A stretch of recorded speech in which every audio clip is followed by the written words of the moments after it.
नमस्कार दोस्तों, स्वागत करता हूं आप सभी का मेरे इस यूट्यूब चैनल शपथ फॉर सिविल सर्विसेज में। आज हम लोग पढ़ेंगे शक आक्रमण के बारे में और कुषाण के बारे में, है ना। तो चलिए आज शुरुआत करते हैं बिना किसी देरी के। पहला पॉइंट, शक या सिथियन मूल रूप से मध्य एशियाई के निवासी थे। चारागाह की खोज में भारत आए। इसके विषय में प्रारंभिक जानकारी पेरिपोलिस तथा नक्शे रुस्तम अभिलेख से मिलती है। शकों की 5 शाखाएं भारतीय महाद्वीप में थी: अफ़गानिस्तान, पंजाब, तक्षशिला, मथुरा, पश्चिम भारत, उज्जैन, है ना, ऊपरी दक्कन जिसे नासिक बोल सकते हैं। भारत के पश्चिमोत्तर प्रांत में बसने वाले शकों ने अपने को क्षत्रप कहा। छहरात वंश के योग्य शासक नहपान ने अपनी मुद्राओं पर राजा की उपाधि धारण की। सतवाहन शासक गौतमीपुत्र सतकर्णी ने नहपान को परास्त किया। उज्जैनी का प्रथम शक क्षत्रप कर्दमक वंश का चष्ठान था। इस वंश के प्रमुख शासक रुद्रामन ने महाक्षत्रप की उपाधि धारण की।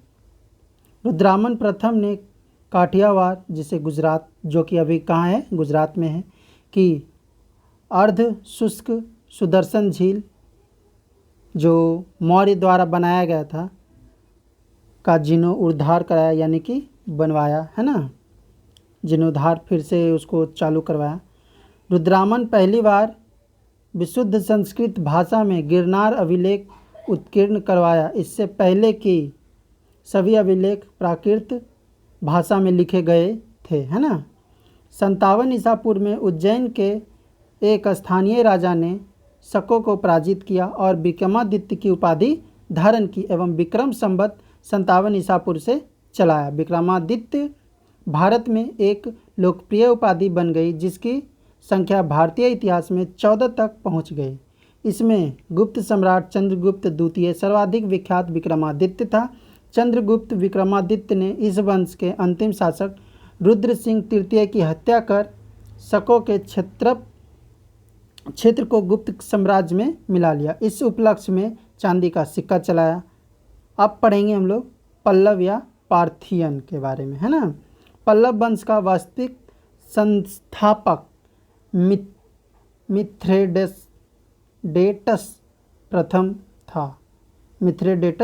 प्रथम था एवं भारत में प्रथम पल्लव शासक माउस था, है ना। पल्लव वंश में सर्वाधिक ख्यातिलबद्ध शासक गेंदोफर्निस था, जिसके शासनकाल में प्रथम ईसाई धर्म प्रचारक सेंट थॉमस मूर आया, जिसकी म्यालपुर यानी कि कर्नाटक में हत्या हो गई।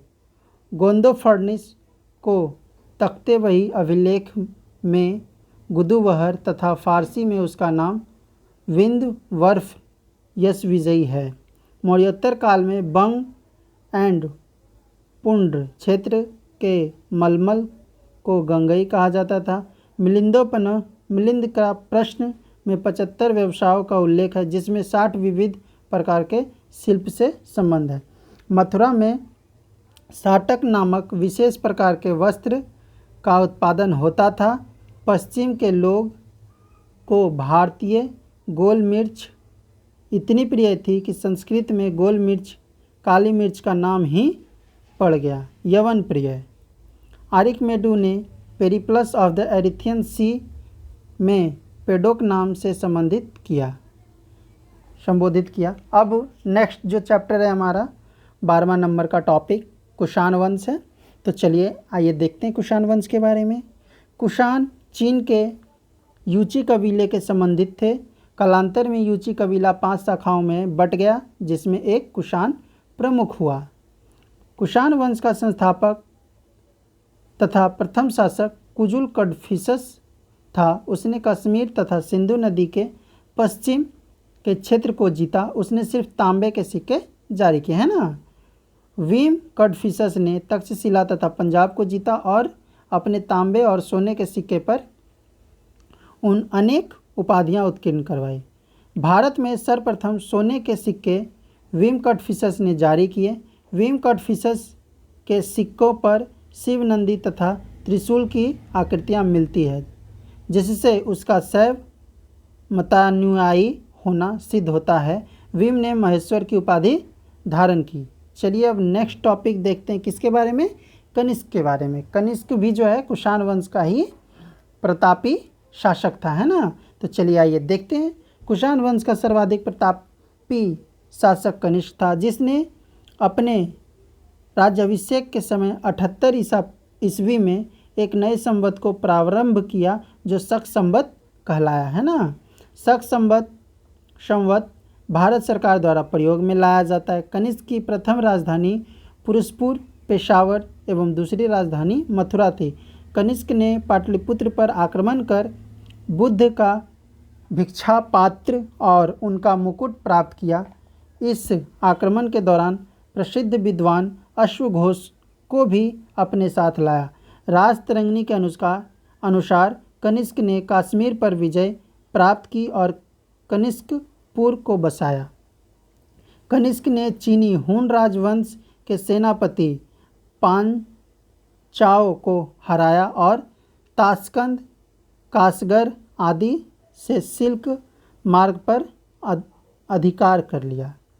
वसुमित्र, अश्वघोष, नागार्जुन, पार्श्व, चरक, महाचेत और संरक्षक कनिष्क के दरबार की प्रसिद्ध विभूति थे। कनिष्क के शासनकाल में बौद्ध धर्म की चौथी बौद्ध संगीति का आयोजन कुंडलवन, कश्मीर में प्रसिद्ध बौद्ध विद्वान वसुमित्र की अध्यक्षता में हुआ। नागार्जुन को भारत की आइंस्टीन कहा जाता है। उनकी पुस्तक माध्यमिक सूत्र है, जिसमें सापेक्षता का सिद्धांत वर्णित है। उन्होंने शून्यवाद के दर्शन का प्रतिपादन किया। चरक कनिष्क का राजवैद्य था, जिसने चरक संहिता आयुर्वेद ग्रंथ की रचना की थी। अश्वघोष कनिष्क के राजकवि थे। उनकी पुस्तक बुद्धचरित, सौंदरानंद और सूत्रालंकार है। इसकी तुलना मिल्टन, कांट एवं वोल्टेयर की रचनाओं से की जाती है। महाविभास सूत्र के रचनाकार वसुमित्र हैं। इसे ही बौद्ध धर्म का विश्वकोश कहा जाता है। बौद्ध धर्म का विश्वकोश किसे कहा जाता है? वसुमित्र को, है ना। महाविभास लिखे थे उन्होंने। गंधार कला एवं मथुरा कला शैली का विकास कनिष्क के समय ही हुआ। कनिष्क ने बौद्ध धर्म की महान संप्रदाय को समर्थन दिया। चीन में बौद्ध धर्म का प्रसार कुषाण काल में ही हुआ। कुषाणों ने देवपुत्र की उपाधि धारण की। कनिष्क कुल का अंतिम महान सम्राट वासुदेव था।